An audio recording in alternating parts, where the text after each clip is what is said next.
This is Girls Stop Playin', a weekly show that empowers Black women to stop playing with their potential so they can live a life that they love. I'm Coriel, your favorite homegirl, and I'm on a mission to help Black women make the money and get the honey. You can have it all as long as you're willing to work. This is Girls Stop Playin'. I am Coriel, here to encourage you to stop playing with your potential and start working for what you want in life and in love. You already know that I'm bringing you the information and the conversations to help you make the money and get the honey. You can have it all as long as you are willing to work. Now, today's conversation is going to be so full of gems that you might be listening to this over on the Wifed Up Now What podcast, because I just know, I already knew before they sat down in the studio that this was going to be such a powerful conversation. So I'm going ahead and making this an episode on Girls Stop Playin' and Wifed Up Now What. And if you happen to be listening on one or the other, but you're not subscribed, make sure you hit that subscribe button. Without further ado, let me introduce you to today's guests. We have Shirley and Shannon Austin in the building. Yes. What up? What's What up? Thank you. Thank y'all for being here. Oh, thank you for having us. It is my pleasure because y'all are about to drop so many, I'm not even going to say gems, just so much wisdom for the people, but I really invited y'all here for selfish reasons because This is a girl. coaching session. This is a coaching session. I love Hello. it. My I love husband it. should be Yes. sitting right here That'd be next dope. to me. But I get so much value from having these conversations as a new wife. 3 years, is that still new? I'm You still new. like Yeah, that's honeymoon, new. You brand new. right? Yeah, you brand new. I'm brand new, but we've had some life-ish, which kind of sped up, I guess, the season that we're in our marriage. So we're going to talk about that today. But I get so much value from getting the wisdom from people who have been there, done that, and are still in the journey, and y'all still like each other. So that's Sometimes. Ooh, let's get into it. Let's get into it, because when y'all first sat down here, I'm like, ooh, y'all are about to give us so much, because I think that y'all got it figured out, and y'all are like, no, we're still figuring We're still it out. figuring Still it figuring out. So we're about to get into that. But before we do, introduce yourself to the people. If they have not seen you before, who is Marriage Inc. and what is it all about? Defer to hubby. Oh, yeah, she always defers to me when it comes to describing who we are. But I am Shannon. You can't introduce Yes, I am Shirley. We were two halves of Marriage Inc. Yes. Marriage Inc. is really a platform that God gave us to help people try to figure it out, but use business concepts in this age of entrepreneurship. Use business concepts to be able to help figure it out. Got And it. so we were, this was deposited into us, and we just, as we are learning and helping couples navigate their process, we are learning as well and growing in a lot of ways. So Marriage Inc., what all do you offer? What do you provide? Is it counseling? Is it coaching? You work with couples, women, men? Like, tell us about it. We do coaching. Okay. And we work with couples, and I have my female clients. He has his male clients. Right. And the couples we do together. Okay. So that And we're was authors as well. and your authors as well. So that was kind of a trick question, because I had Jeremy Anderson on Wifed Up Now What, and he referenced his marriage coaches. And I could not let him move on past that without stopping him. Like, wait a minute. I've heard of business coaches. I've heard of life coaches. I've heard of marriage counselors, Got you. but I wasn't familiar with the concept of a marriage coach. Yes. And as somebody who probably need a marriage coach, that definitely caught my attention, because that's a resource that I didn't know about. So for people out there who are like me and are just ignorant to the concept of what a marriage coach is, what does coaching look like in terms of marriage coaching? Right. So, counseling, you could go to counseling for the next 20 years, right? And you just sit and talk and share and come back the next week. With coaching, you have to be ready to do the work, and that's why we say, we hadn't arrived. We're not doing this work because we've arrived. We just know the tools now, and we use them much better than we ever did before, right? And so we just share with couples the tools. So that's coaching. You tell us where it is you want to be. We also assess where you are, and together we work. Okay, this is the goal. And then we say, okay, these are the challenges that you are facing. this is why you're facing these challenges. Now let's redirect. Let's get in alignment with your ultimate goal. And so we just share So those tools. if you think, sorry, baby, if you think of what a personal trainer is to your body, we are that to your marriage, right? So we look at, because there's people that have been working out and haven't been achieving the goals that they want to, hitting the benchmarks that they want to hit. And so then they hire a trainer. And that trainer is designed to look at what you're doing, look at how you're doing it, and then guide you through a process to do it better. So you really shouldn't need a personal trainer The rest all of the your time, life. the rest of your life. You should get to a certain point, and once you're at that point, they should be able to let you fly on your own. So how long have you two been married? 26 years. 26 years. Coming How up on long did you 27. date before you got married? About 3 years. We didn't Two- date two- 3 years. We met in 95, got married in 97. Okay, yeah, okay, so- so so 2 yeah, years. 2 Okay, years. so getting close to that 30, okay. Goals, for sure. Have you noticed a positive impact on your own marriage based on the work that you've been doing? Like, what are the benefits for that you sure. two get just from doing this work together?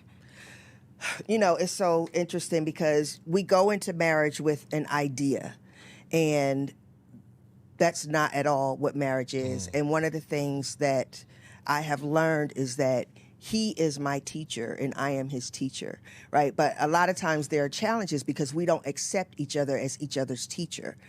So the benefit, I have grown exponentially.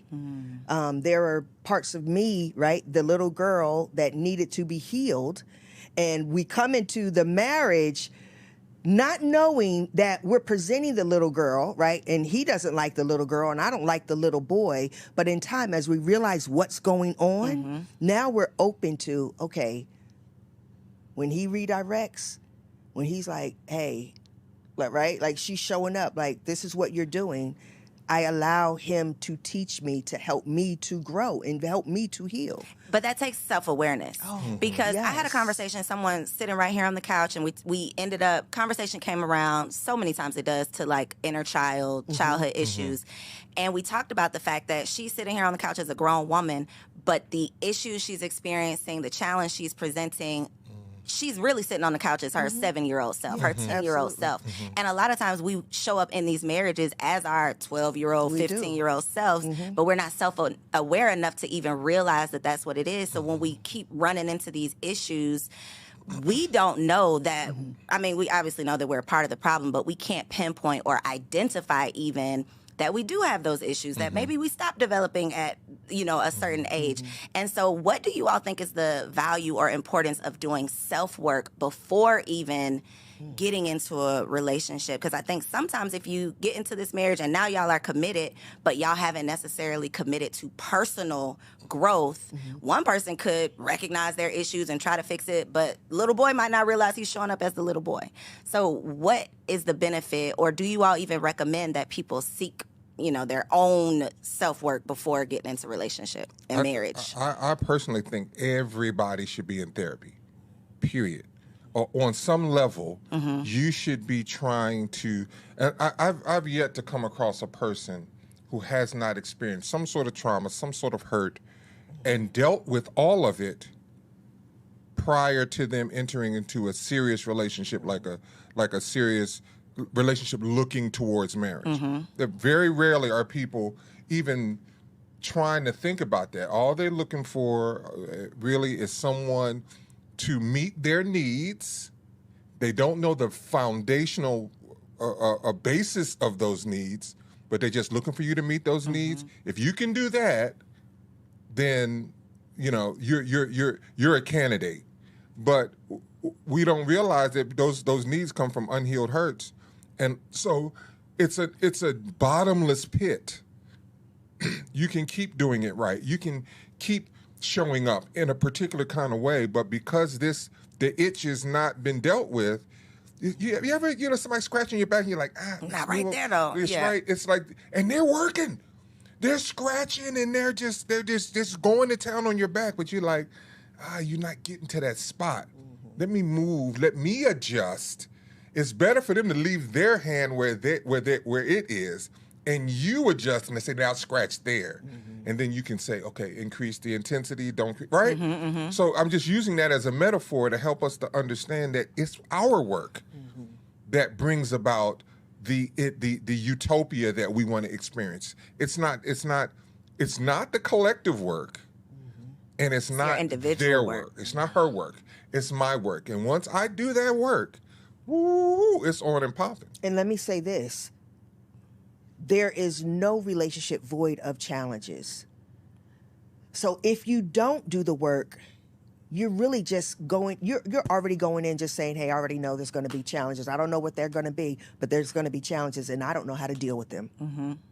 Right? So doing the work is saying there's going to be challenges. Let me go in. You're not going to go in like, I've done the work and now our relationship is just going to be amazing. No. But you will have tools. You will recognize yourself showing up in certain ways, right? That's how you said, we don't see that, and we don't. But when you do the work, you do if you're intentional. Man, I have said out of my mouth so many times, like, marriage is a mirror. And if you don't want to look in that mirror, marriage is not for you. Okay? Yes. When I tell you there is no deeper relationship than someone who's literally there with you before you wake up in the morning. Like, I'm not even up and you could be staring me in my face. Like, you are literally, your presence is with me, so much so that you can pinpoint things that I need to work on. You can see things. You can pick up on things sometimes that I don't even see within myself. And if you're not mature enough, if you're not self-aware enough, if you're not committed to the vow that you've made, I think a lot of times those little issues start showing up. And again, you're not self-aware. You're not willing to grow. You sometimes can't recognize your contribution to it, or you don't want to. And then we start having all of these issues. Have you all seen, or I know you have, so what do you do when you have couples that come to you and one person is more on board than the other? How do you work through that challenge if maybe the husband is more self-aware, he's seeing something and he wants to fix it before it spirals out of control, but the wife is not really on board yet? Do y'all ever experience that? Oh yeah, absolutely. Most times. Number one, ask, what is it that you want? Right? So if what you want and what you're doing is not in alignment with what you want, and what you're doing is not working, why do you keep doing it? Right? We don't do anything that we're not getting something from, right? So there's a fear there, there's an insecurity there, right? And so our job is to pinpoint and figure out, why is it there, and how can we now remove it, right? That's the work, removing it. And listen, most times it's fear, sis, right? We have a fear of opening up our heart. Because we've opened it before and we got hurt. And now, even though we love this man, there's still something in there that is fearful that, but what if, but is this really a safe space? And I think, to your point, it takes that, me knowing it's my work and not having the expectation that you're going to make me happy, or that this happy relationship is always going to be happy, because it's not. What is your advice for people who find themselves in situations where they have put their partner on a pedestal with the expectation that it is always going to be happy, and then they're disappointed when it's not? I have said this, knowing what I know now and experiencing what I've experienced with Shirley. I say now, I hope this is a safe space. Right? It's a safe space. It's a safe space. I say now I am fully, I'm fully ready to walk in on a butt-naked orgy that doesn't include me. Okay. I have prepared myself for the worst. That's the worst. Okay, I was like, wait, this make sense for me. You've prepared yourself for the worst. I prepared myself for the worst. Okay. That would come from her. Okay. So I have removed any expectations of her perfection. Right? Because that's I what can't move past the butt naked orgy. Right. What in your preparation? There wouldn't be a clothed orgy. Well, no, right? it would not be. Right. But when you say that, are you saying that you are at the point where you could work through anything that she presents to you? Yes. Okay. I wanted to make sure I was, okay. To include terminal health illnesses, to include midlife crises that shift. Like, I'm going through one right now. She's like, what is this What's guy? happening? What's happening with him? I'm like, I don't know what I want. I don't know what I like. I'm asking all of these weird questions spiritually and things that I've been rock solid in. All this. She didn't expect for any of that to happen. That's right now, that's currently her butt naked orgy she's walked in on. And who is this guy and what is he doing? Right? And so I have said to myself that she is a human. And humans I don't put anything past a human being. I'm fully prepared for you to tell me whatever your reality is. It doesn't shock me. I don't, oh my goodness, I don't judge it. How would you not internalize that and make it a you? It's not about me. It has absolutely nothing to do with me. That is ideal. That's a mature, evolved response. The person who is out on the street watching this that walk in on a butt naked orgy, they're not going to say, this has nothing to do with me. You know how? So your advice for someone who is not evolved and mature to get to that point, what did you have to, okay, pause for the cause. Because this is a safe space. And I believe I saw a conversation with y'all. I'm not going to look y'all in your face when I say this. I believe I saw a conversation where y'all were talking about some challenges that y'all have worked through. Can we talk about some of those? Absolutely. Talk about anything you want to talk about. So, because it's easy to sit up here and talk about all the things that we would do, we could do, but the fact that y'all have actually worked through some things that somebody watching this would be like, oh, hell no, not me.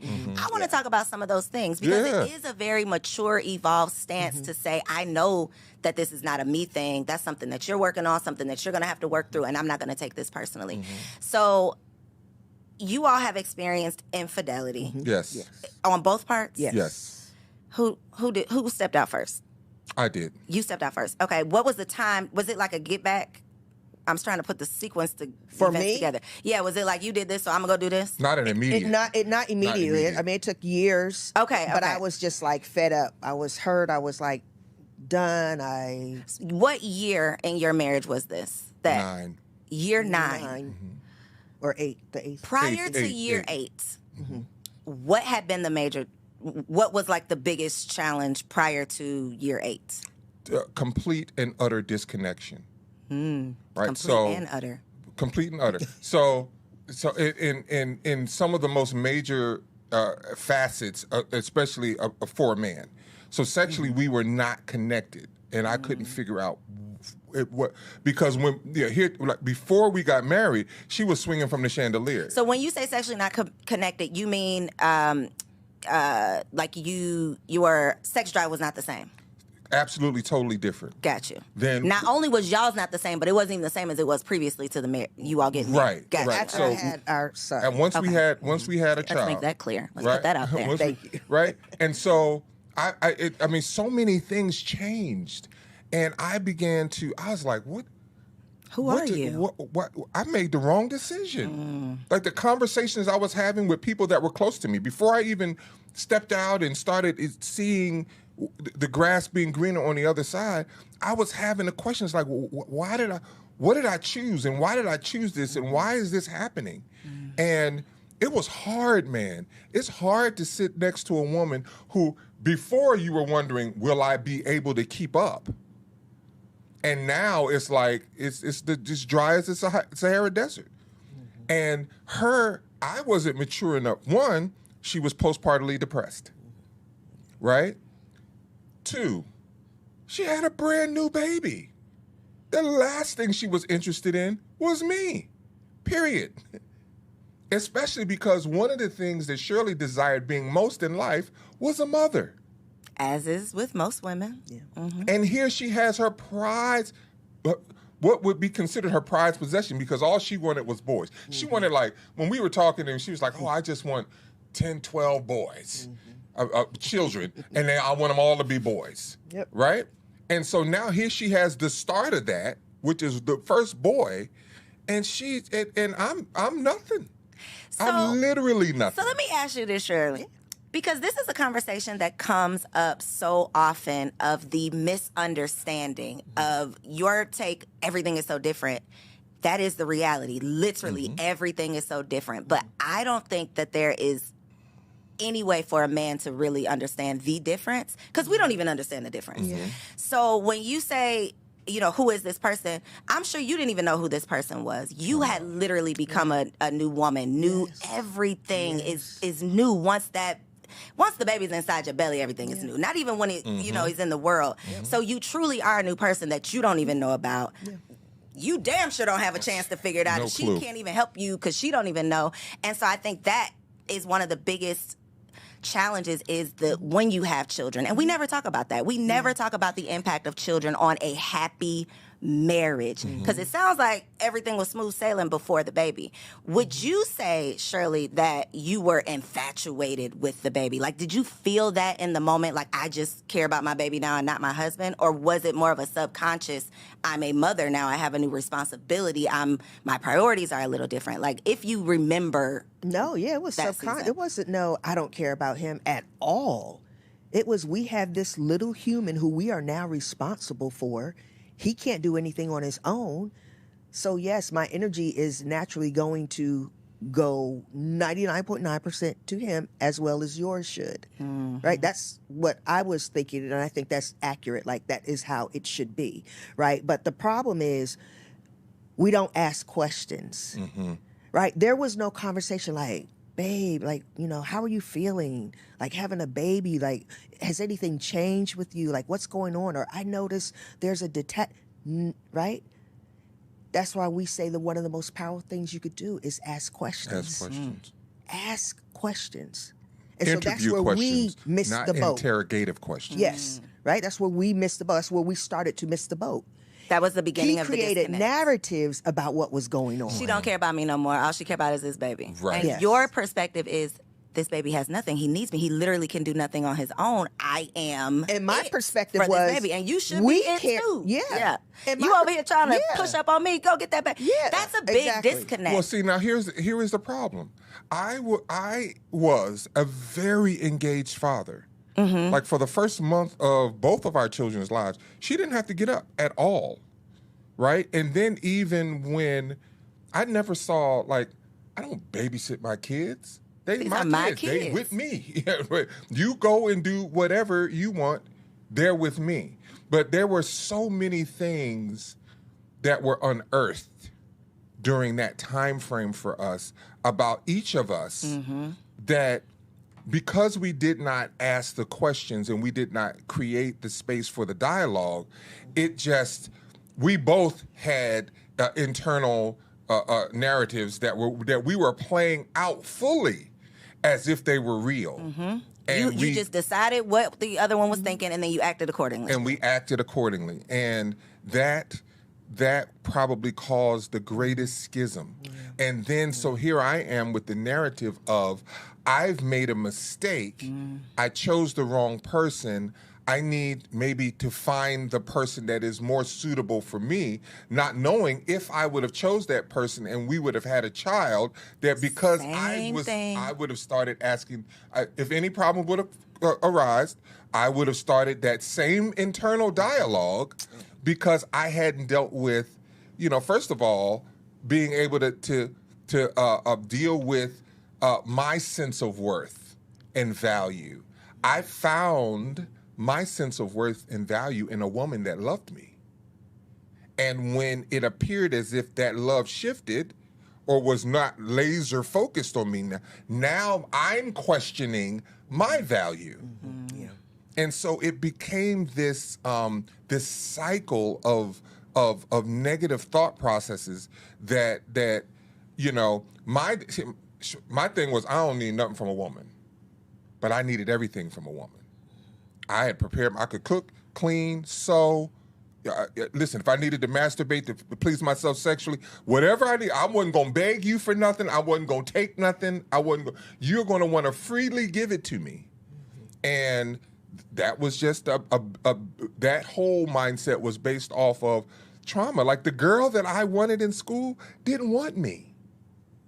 And so if you see a sign of that, it's going to trigger that. Oh, my goodness. It's going to trigger that feeling of rejection. Yes. Yes. Yes. And I saw crazy signs. She was just standing with signs, but it wasn't that. Waving the flag. Listen, it wasn't imagine her waving stop signs, but I'm seeing yield signs. Right? So she's waving signs. All I saw was signs. I didn't identify I didn't know what the signs were. And so if I would have known that this was not a stop sign, it's just a yield, so just pause. And then when it's safe to move forward, move forward, then I wouldn't have been all in my head, stopping, shutting down the marriage, shutting down emotionally. I need to move on. I need to find someone else. And so, that I started it, and when I look back at whatever decision she made whatever decision she made on her own, but I definitely had something to do with it. So, in your mind, that we're not compatible, maybe I made the wrong choice. Did you ever consider leaving the marriage, or was your only consideration stepping out on the marriage? Like, I'm going to feel this need, but I still want my family. Or did you ever think, I'm just going to leave my family because this is not the right decision for me? During that time, when we were in the infancy of this thought process, this negative family killing thought process, it was, I wanted to leave. I wanted to leave, but then I had this baby. And so if I didn't have a child and this same types of feelings arose, I would have left immediately. It would have been no question in my mind. I was out. But because I had a child, it was like, well, I just can't leave. But what do I do? And how do I deal with these feelings and emotions? And where do I get to salve? Where do I get to feel good and feel? Because I just felt that she was just in heaven. Did you not notice any symptoms of postpartum? Because I know, again, now as an evolved hindsight being 2020. You're gonna be mad at me, Coriel. No, you didn't. You're gonna be mad. You did, and you didn't care. You're gonna be mad. Oh, okay. Let me tell you why you're gonna be mad. I'm a nurse. Turn his mic off. What? I was a nurse. So did you know and not care? Did you recognize it? I didn't recognize it. Oh, okay. I just thought, why are you acting like this?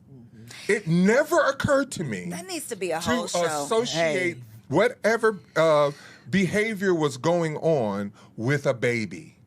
Never occurred to me. It's literally a psychological. It's like you've gone insane. It's like you have a different brain in your body. Yes. It's like a Different chemical brain. imbalance or Yes, something. yes. To where, again, my youngest is 1, and I'm still figuring it out. And that, me and my husband, we kind of old to be having these little babies, but we're in the season where a lot of our friends are becoming parents, right? And it's such a common story of y'all have a happy relationship, and then this beautiful blessing comes along and it shakes everything up because I'm a new person. You now are a new person. You have a new responsibility. I have an expectation of you. You have this sexual expectation of me still, and it's just a disconnect. So again, a whole nother show, but I feel like we need therapy needs to come along with having a child. We talk about premarital counseling, but pre-parenting counseling needs to be a thing too, and not just to be parents, but to be partners in parenting, because it can literally, what should be this big blessing can literally be a burden to your marriage. That was literally the beginning of the end almost, was having this baby. Well, let me say this.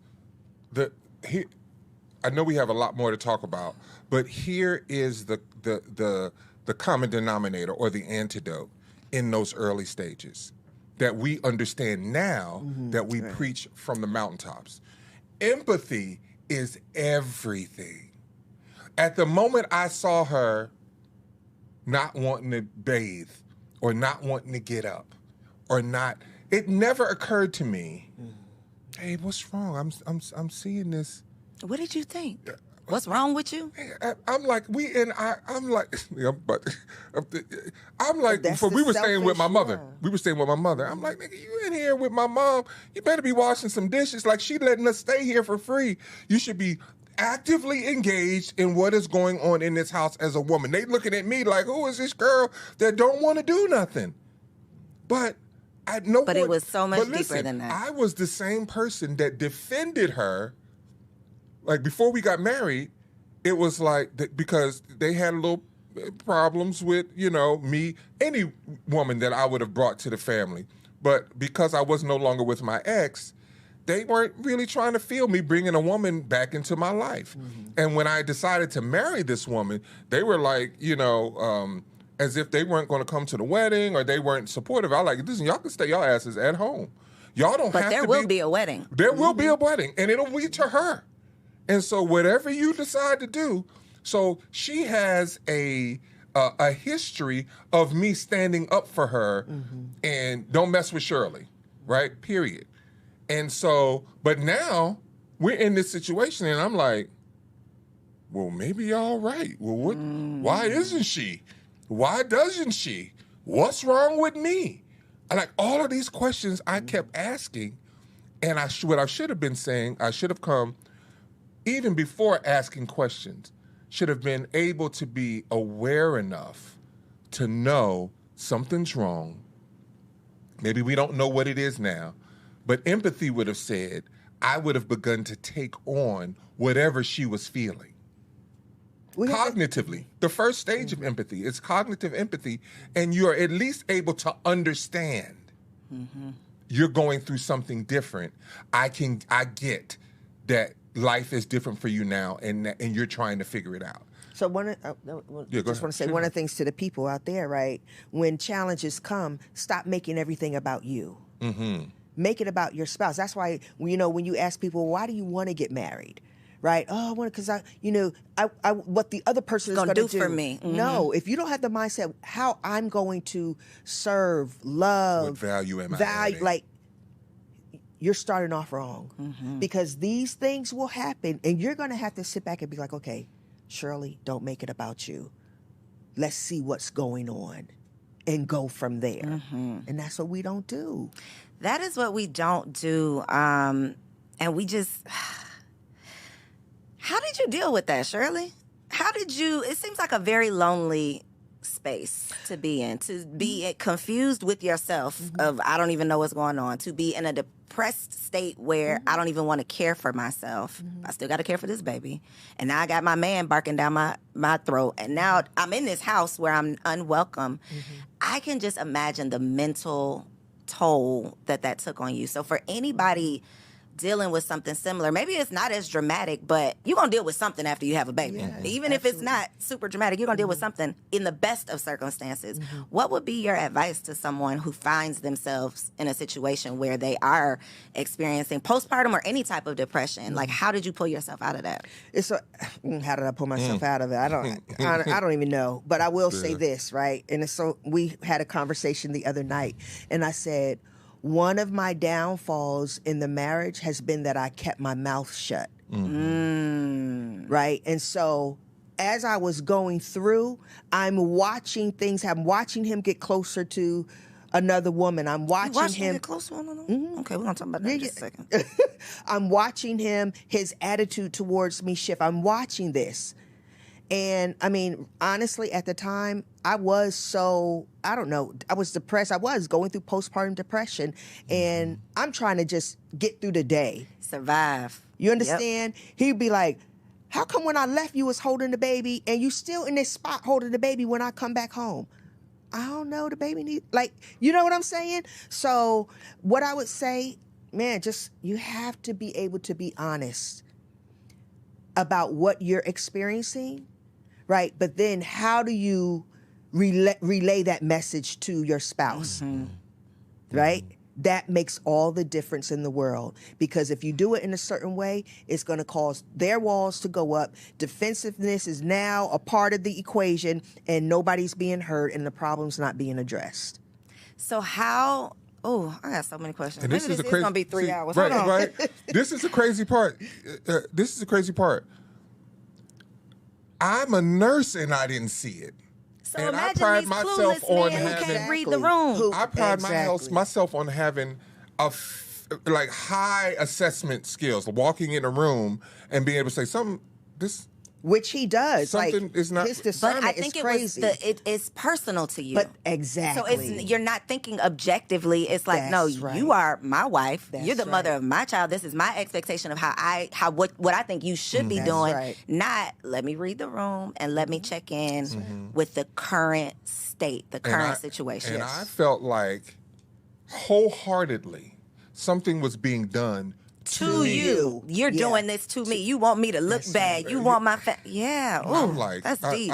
If nothing else, why would you want me to suffer through? Why would you want me to feel lonely and disconnected and, these types of, forget the family right now, but why would you want me to feel like this? As if I just don't want to have sex. Yeah. Oh, That's how I felt. And that's why we so tell deep. couples now, stop thinking that when you see something in your spouse that it's because they're the enemy. They're not trying to be the enemy. They're usually fighting their own battles. Come on. But when you see something in your spouse, it is there. What you're seeing is, in fact, a thing. And you must understand that it's there for a reason. It's not. And it's not gonna go away. It doesn't just show up, and you right. And it doesn't just so disappear. I tell husbands, Right. well, she doesn't do this, and she's acting this way towards me, and she's acting. Well, I said, well, why do you think? Right? Yeah. Why do you think? Right? Or I might ask, what is it in you that's bringing this out? That's like when you have the husband that doesn't want to come home right after work. He's spinning the block. He's going to the bar. He's doing anything to come from, to keep from coming into the house. As the wife, you can either internalize it. Well, call him up a million times. Why you ain't coming home? Beat him down when he walked through the door. Or you can be self-aware enough not to blame yourself, but to say, what is it about this home that he doesn't want to come back to? What is it about this environment? What is it about whatever? There's some reason. And if you are committed to this commitment, you at least care enough to explore the reason versus I'm going to attack you for it. There you go. But I think that's the natural thing to do. It's literally, well, this is your fault. I'm blaming you. You're doing this to me. It's not the.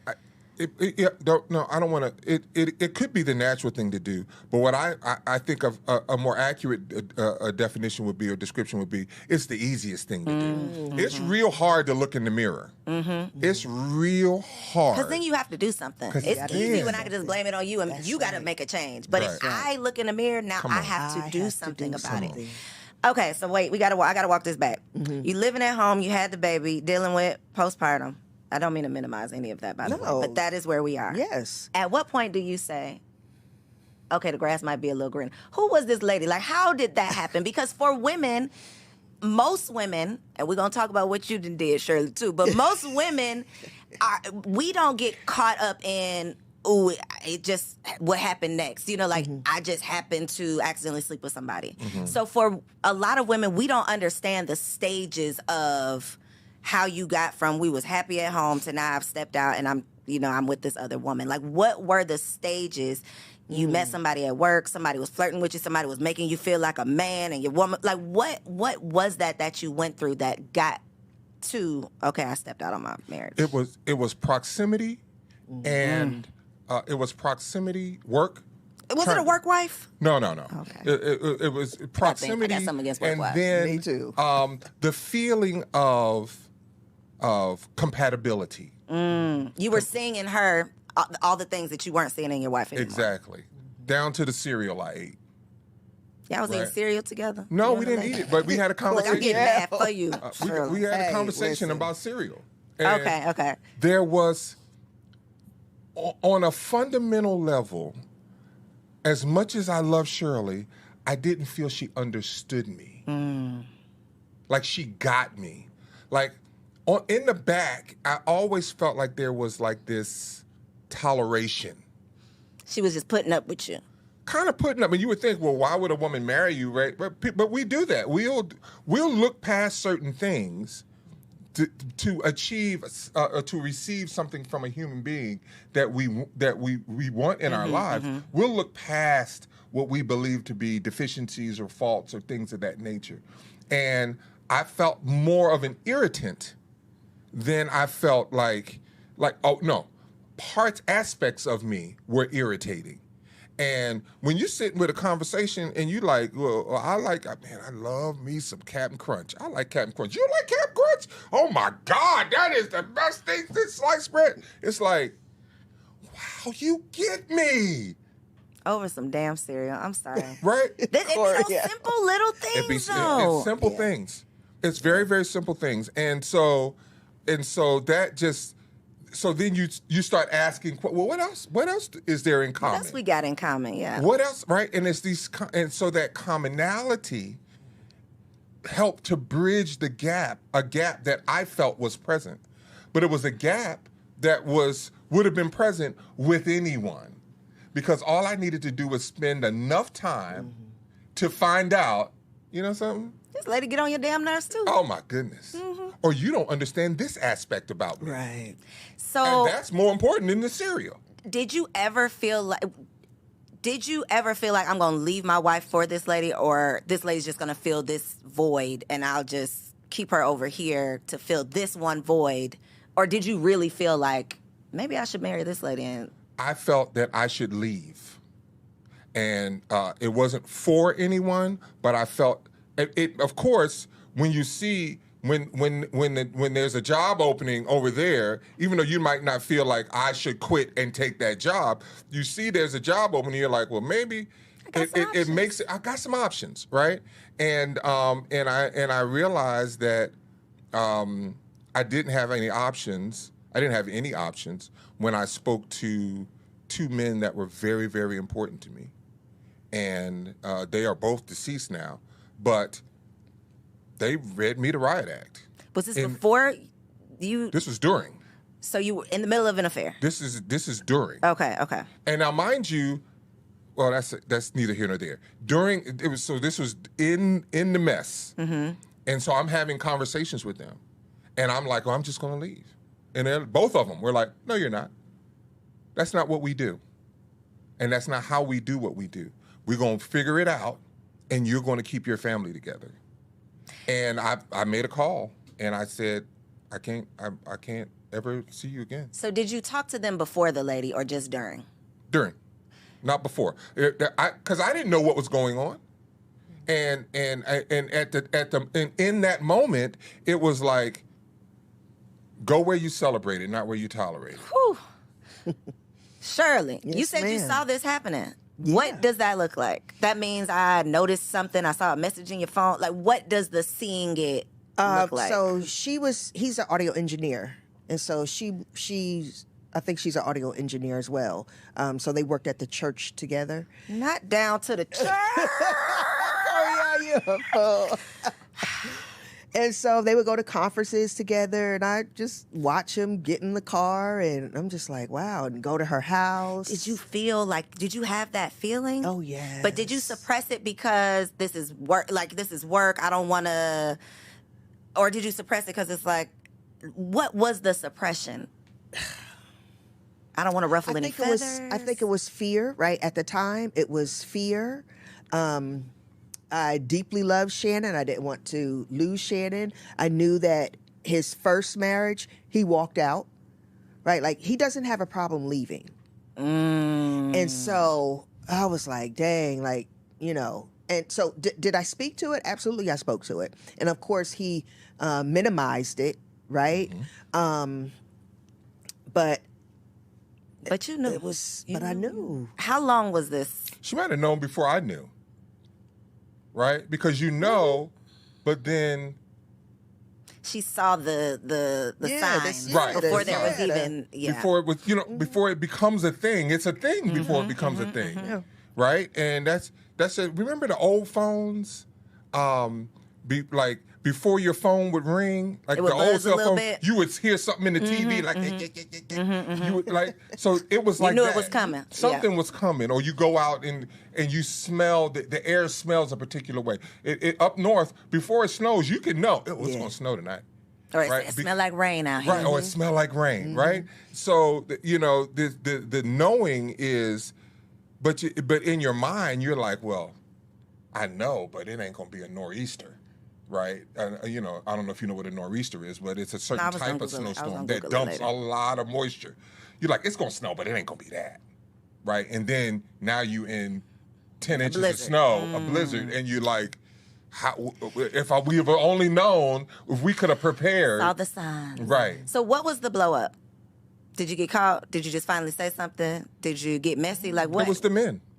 The men. Oh, they ended it. So No, did no, you, no. I mean, They didn't end it. But that conversation. the conversation they had with me, And I got on the phone. It's like, I'm not going to see you. Was your next step to come home and explain to Shirley, or like how did you confirm it? Find out. It wasn't a confirmation. I don't even It wasn't a remember that, confirmation? to be honest. It was just like, I mean, we talked about it because I remember, me pushing the fact that this was an inappropriate relationship, right? So I remember those times, and then I remember when he said that he had cut it off. Did you feel like relieved? I mean, was I happy he cut it off? Yes, but relief, no, because I'm like, just the fact that you did that just lets me know You could. how you handle challenges, how you deal with when you're not happy. So now the fear of it can possibly happen again has set in. Yes. How do you recover after that? Oh gosh. You have an affair. Now, why you had to do you like we ain't at that part of the story yet? He said Now, you have an Shannon, we affair. ain't there yet. There was you said it was some years. Yeah, a lot It of was a stuff few. It was a few years went that on went in between there. Yeah. So yeah. what were those few years like? How do you? I hate that I be saying this, but it's the truth, and I like to tell the truth. Okay, I have said me and my husband have had conversations. Obviously, we're married. We've had all of the conversations, and one of those conversations is like, "What would you do?" Like the infidelity conversation. Yeah. In my heart of hearts, and things are starting to change as I have more conversations. But I've always said, not that you have a hall pass, not that you have a green light, but do I think that I would call the divorce lawyer today if I found out that there was some infidelity? I just don't think that I would just pick up the phone and be like, my marriage is over. I don't think so. But what does it actually look like to be disrespected at that level and come back from it? Because it's like once you've gone so far, how can we come back from this? But y'all obviously have come back from it and you're thriving. So obviously it wasn't immediate. But how did you even get to the point of like, I can look you in your eyeballs, like my feelings, I don't hate you, I can sleep with you tonight? Like, how did you do that? In peace, right? And it took years. And a lot of stuff happened in between those years before we got to what you're talking about, right? And that was more affairs, right? And With an S? Oh, with an S. I'm sorry. Go ahead. Keep going. right? And I stepped out, and we got to the point where we said we're gonna piss or get off the pot. Like, just What are we doing hands here? down. What the hell are we doing? If we're gonna be here, let's be here and be happy. Let's love one another. Let's go in that direction. If not, And we're saying that without the tools. yeah, we didn't have the tools at this point in time. We didn't We're have just the saying, tools. what are we doing? And whatever we decide, let's go Let's 100. just do that. And somewhere in that entire journey, I did leave. I left. I was like, oh, this is. At what point? Was it after this Shirley was stepped after, out? After. This was after, like super after, right? It was just like, you know something? And it was right on the heels of what I thought was inappropriate behavior. But there was no consummation, but there was still what I believed to be this kind of longing for something different. And I kept sensing it. And I was like, I've been down this road before. I know what this feels like. I'm out. And so, but I left and I was out with somebody. I had a full plan. You was outside. Okay. Right? I had a full plan. I left. I was very intentional, very, very intentional. And then, let me tell you something about humans. Humans, this is what you can always count on. And this is what we were talking about at the top of the show. You can always count on humans humaning. We are going to be humans no matter what. And her humanity showed up. And one of the things I said was, why would I switch this mess for that mess? It's all mess because we're human. So why don't I stick with the mess I have and know and understand and work through that? And I called her and I was like, if you're willing, I'm willing. Can we decide to move? This was around the time that we were like, can we move forward together and figure this thing out? So when Shirley had her infidelity, how did you work through that? Because when Jeremy sat down, man of God, we talked about all the things, but when I asked him that question, Oh yeah. could Jeremy. you stick around if your wife stepped out on you? And I haven't had a man sit down yet and say, honestly, yes. So how were you able to do that? A part of it is how I'm wired, right? And so the kind of relationship I have with God, it made it possible for it to happen the way it happened. So immediately, I was confronted with me. Once it was confirmed on the day, in the moment, in the actual moment, as tears are streaming down my eyes, I'm getting this news or getting this confirmation, and it's like, and immediately God said to me, and I've talked about this publicly, God said to me, okay, so you're going to forgive her, and the reason why you're going to forgive her is because your shit stinks too. And if you want me to forgive you for your shit stinking, then you're going to forgive her. And immediately, she'll tell you, immediately, I was like, we're going to get through this. We're going to work through it. She didn't want to work through it. So she was ornery and, nigga, do what you want to do, and I don't care. You wanted to leave with the other person? Is that why you didn't want to work through it? Yeah, I just had enough of Shannon. I had enough of being hurt.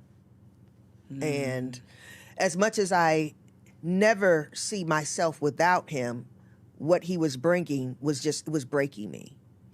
And, when you're in an affair, the fantasy of, oh, this is so wonderful, right? Exponentially better than what I'm getting here. So what did that look like for you then? Because it sounded like you didn't really want to end it. Coriel, you walking into a job. I just want to let you know that. Here I am Right? with my I'm suitcase, gonna tell my you, briefcase. I'm gonna tell you how you're walking into a job.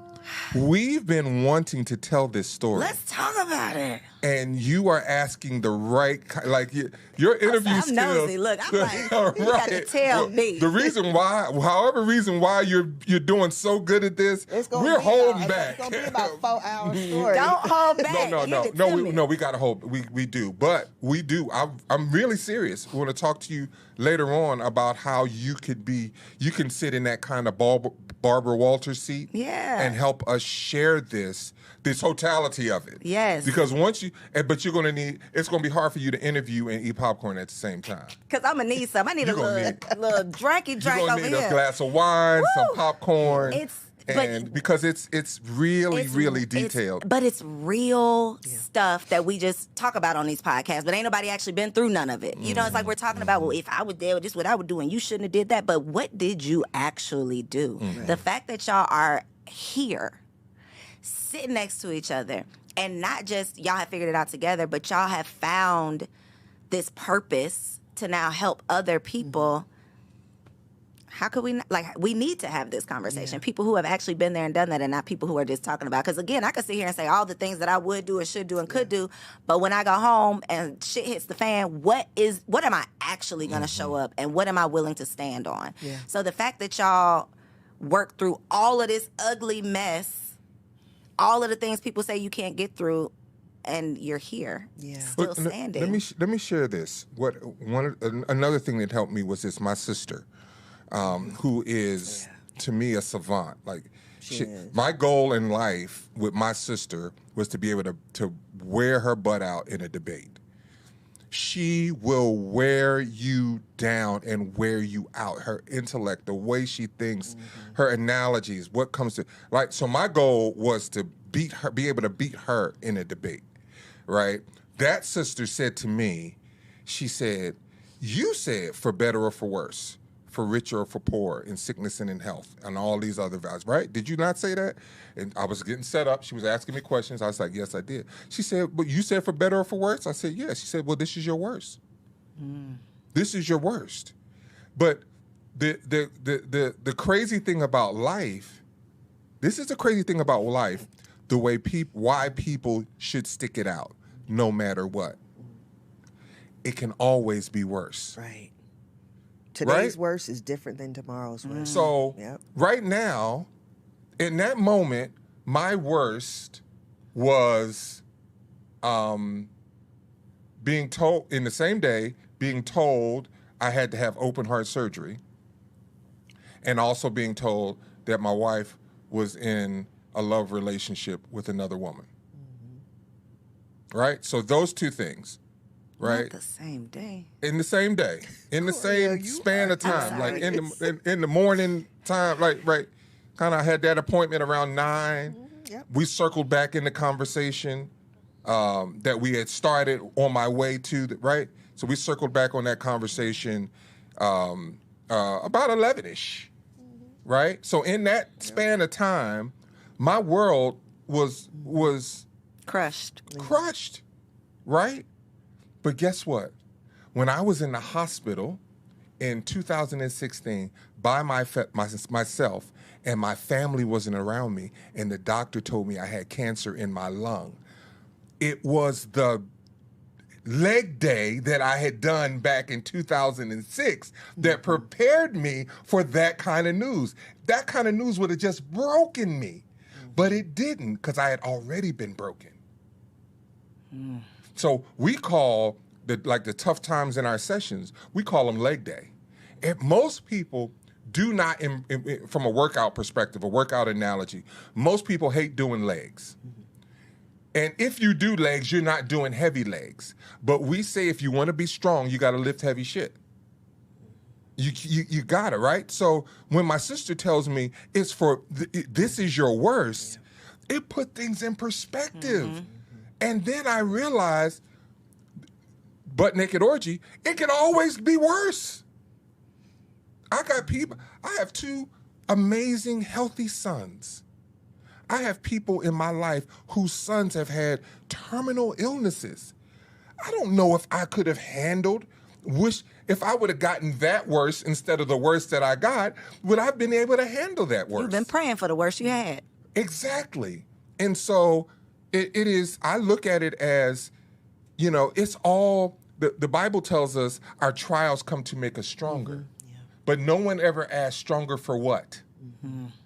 Why do I need to be stronger? Because there's tougher shit coming down the line. That's right. Just kill my little dreams. Just kill the dreams, because it is no happily ever after. There's happy, but the ever after, this fantasy that every day is going to be filled with rainbows and sunshines, it is just not that.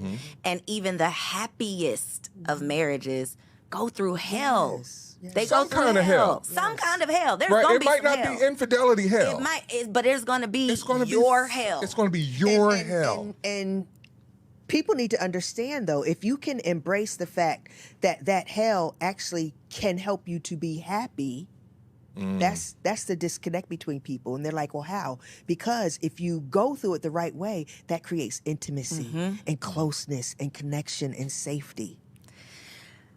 Okay, pause for the cause, because I got to ask another question, Shannon.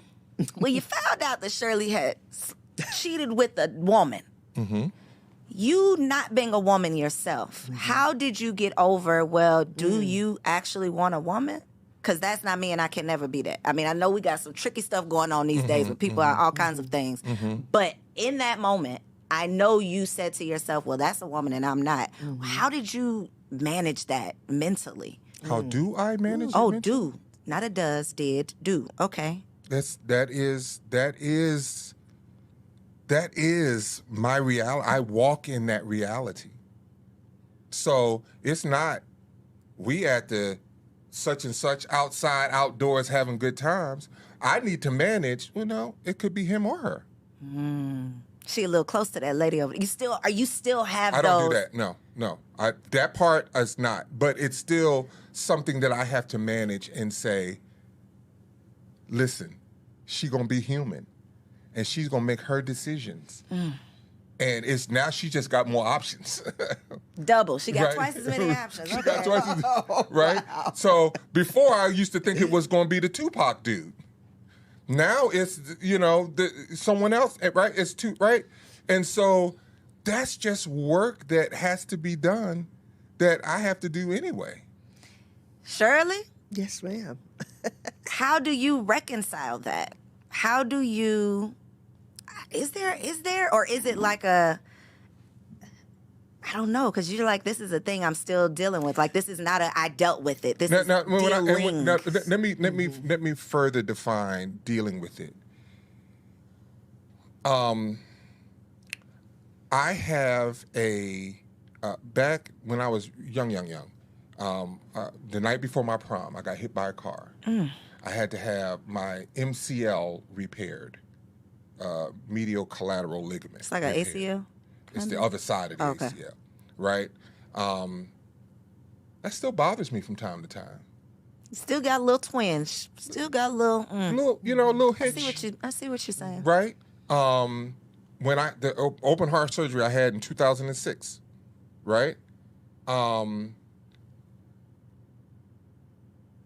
So health is a big part of our process in this section of our marriage, right? So in 2018, I was diagnosed with congestive heart failure. One of the reasons why I was diagnosed with congestive heart failure is because I didn't do cardiac rehab after my open heart surgery. So I didn't go through the therapy that my heart needed to be strong enough to eat how I was eating and not exercise and not do the things. So I was eating all the things I shouldn't have eaten. I was not doing the things I should have been doing for me to have a strong heart. If I would have done cardiac rehab, that would have created a foundation for me not to experience congestive heart failure. So now I'm living with congestive heart failure. So I got to watch my salt intake. I got to watch my fluid intake. I have to exercise. I have to do things. And she'll get on me. Hey, you're not doing such and such. You're not doing, right? So now she's even aware. None of that existed relationally for me, right? The one counselor I did go to basically told me I was all in my head. I was, we both went to him at one time. I started going to him, and then we both went to him, and we both were like, he crazy. Let's stop with this guy. And so a lot of the time that I spent post that therapeutic environment was spent alone, managing things on my own, right? So this is why we're telling people you need a coach at least, or a therapist. Because trying to do it on your own, you don't have the skill set. You don't have the tools. You don't have the skill set. And so the reason why it might still be something that I have to manage now is because of what wasn't done during a certain span of time. Now, if I was in this place that I am now, I would have left a bad therapist and went and found another therapist. When people sit down with you all, and they have dealt with anything, really, do you all believe that there are deal breakers in marriage? Like, is there anything that a couple can sit down with you and present, and you would say, this can't be salvaged? Or do you truly believe that you can work through anything because of the things you two have been able to work through? Well, we definitely do not suggest that people stay in abusive relationships. Well, we differ on that. You would suggest people stay in abusive? I suggest people don't stay in abusive environments. Okay. But not necessarily abusive. So what that means? Remove yourself, put yourself in a safe environment. But that doesn't mean you divorce, in my opinion. So I agree with that until if the person's not willing to get help, then yes, you divorce. That's the caveat. And we're gonna be apart for a minute, right? Because that takes work. Exactly. Okay. So you gotta, of course, that being said, has to be in an environment with a plan. We're actively there's some therapy in place. Not doing there's what some I practices in did, place. right? Yeah. By not doing anything, just removing yourself from the environment and hoping for the best. No, it has to be, you have to walk lockstep with a plan for that. But most people feel like that's still just an opportunity for an out. And someone having anger issues or being an abuser is no different than someone being a cheater, than is no different than someone being a mismanager of money is no different than, right? Like all of these things are problems that will add a discord in a marriage. They're all the same. Now, Are they all the same? yeah, They feel kind of different. right. They feel a little So imagine, right? You've been around a woman. I'm gonna just use women for an example, because men are women. But you've been around that kind of relationship where no hands have been put on anybody, but the words that come out of somebody's Are mouth, violent. you like, how? I don't know how you put up with that. How you deal with that, right? But one would say, okay, that's okay. No, it's not okay. That's not okay. And you need to remove yourself from the environment until that person gets the help they need, right? So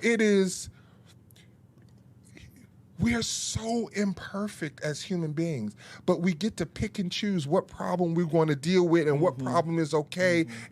But I have to keep going back to my spiritual center, which is Christianity. And the Bible says we have all sinned, all of us. And we all have fallen short.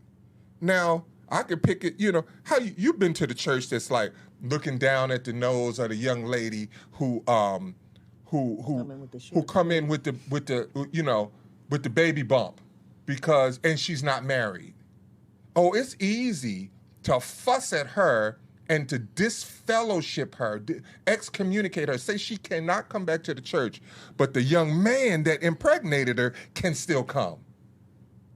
Because hers is obvious and out in the open. We can't hide hers. Right. We can sweep his under the rug. They both participated in that. So when humans are humaning, I do have some lines, right? Pedophilia is a line for me. That's a personal line for me, right? Which might sound contradictory to what I'm saying, but that's just my line, and I'm human, and I'm sorry, that's my line. Please don't apologize for having the pedophilia line. Right. You don't want to have to make no what I'm saying? apologies for that. Because some people will do that.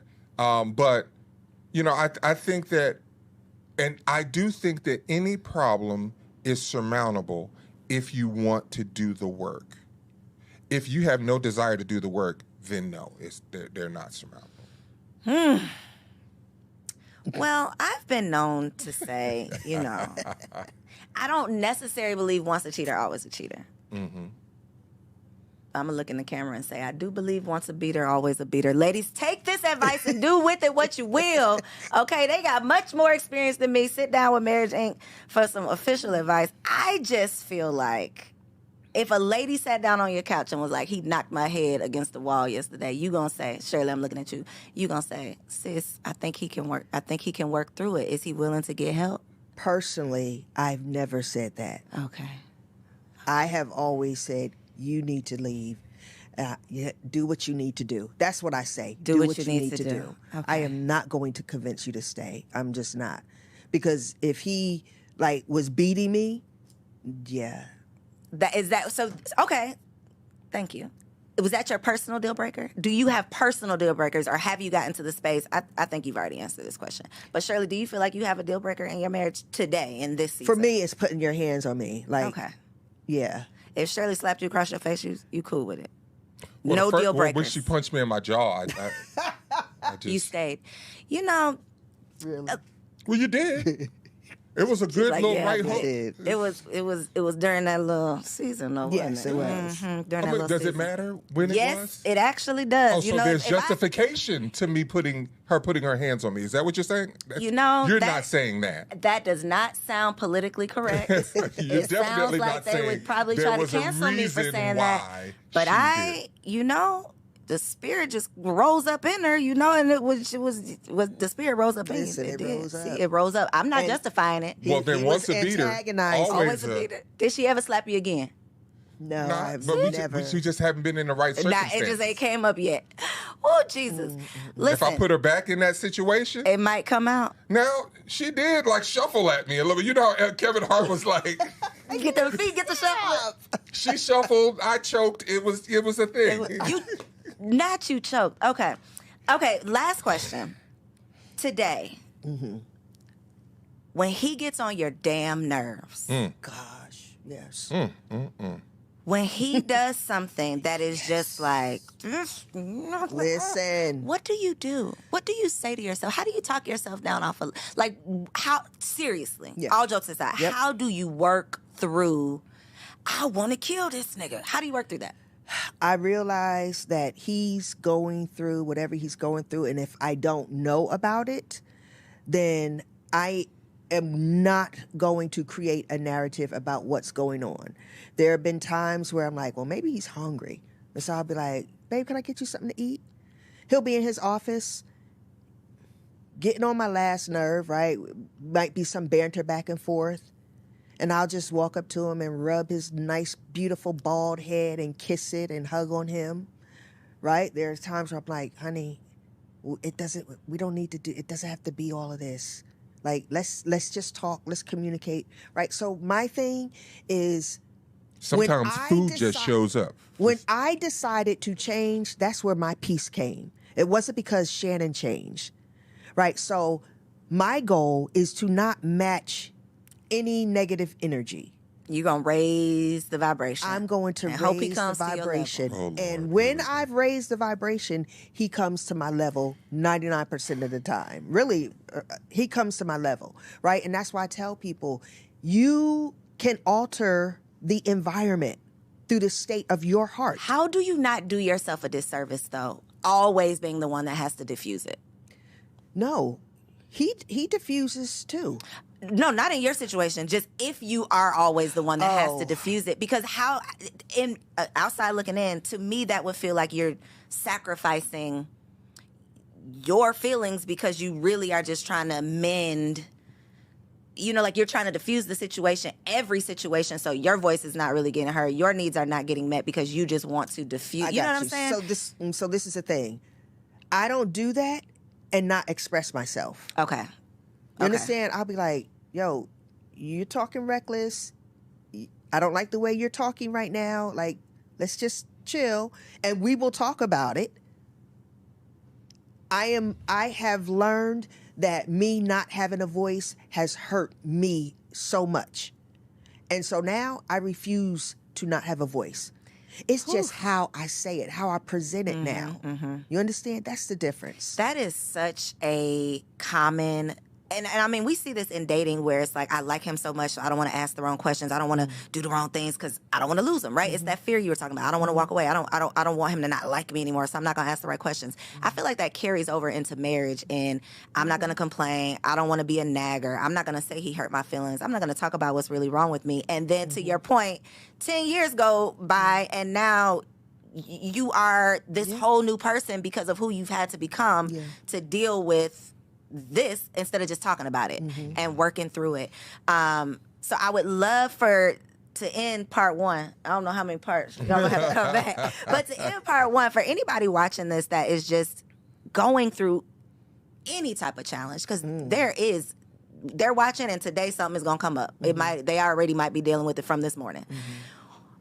What is your advice, or please offer one piece of advice, each of you, for the wife and for the husband, of just working through marital-ish? Like, we have committed, for better or for worse. Better question. You're in your worst. What's your advice while you're in your worst? You can look right there in that camera. Each of you, for the women and for the men, you're in the worst. How do you work yourself out of the worst? Wow, I'm trying to think, what should I choose, right? But I will say this, understanding how men are wired, right? So understanding how your husband's wired, what does that mean?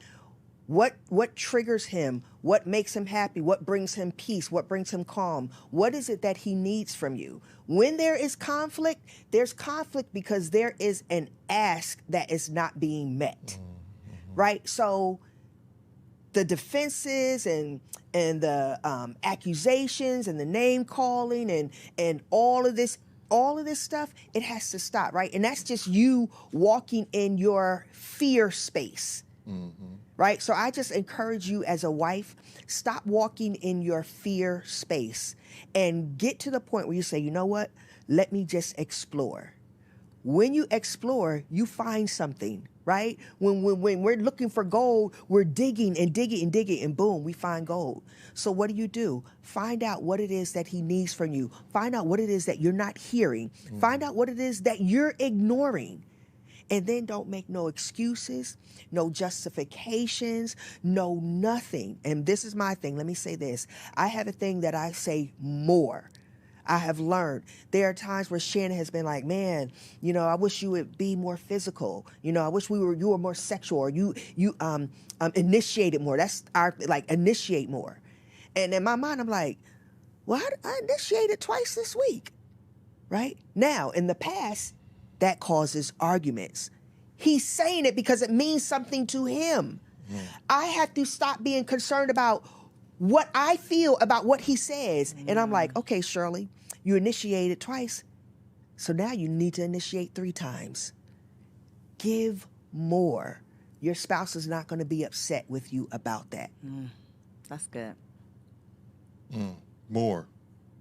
He said, give me some more. Stop now. Look at the camera now, Shannon. Now, look at the camera now. Look at the She camera. said more, baby. Okay. Boy, stop playing. Look, that's what I'm gonna tell the fellas. Boy, stop playing. Look, listen.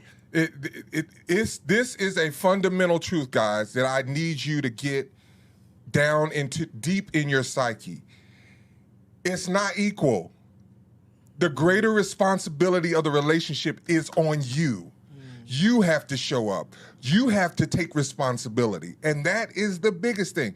If you have if you have any kind of spiritual, if you Buddhist, if you a Muslim or a Christian, you believe in the creation story, and you believe in Adam. And Adam's biggest downfall was he did not take responsibility for his actions. That's really what's got us in this sin situation. Whether you want to believe it or not, if this is your belief system, that's what's got us in this sin situation. It's because Adam did not take responsibility for his actions. And so just accept the fact that the greater responsibility is going to be on you.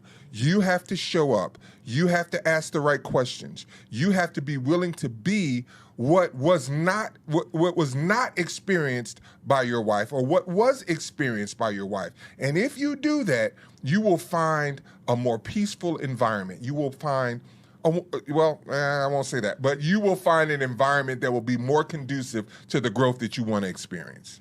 So for people who is having a whole lot of trouble experiencing growth, how can they find Marriage Inc. and your services? At Marriage Inc. everywhere. On Instagram. Our website is marriageinc.us.us. You can find us there. And then our podcast on YouTube is My Marriage is Dope podcast, and you can come and get some value add there. And can I say this too? Yeah, of course. Because everybody cannot afford the coaching, but Shannon wrote a book called Husband, and I wrote in each chapter of that book as well, just breaking down what it takes to be an effective, healthy husband. And I just wrote my book called Wife You, and it talks about winning your husband's heart, and it's the ABCs of winning his heart. And so it's a small but powerful book. It's life-changing, and it's information that comes from men.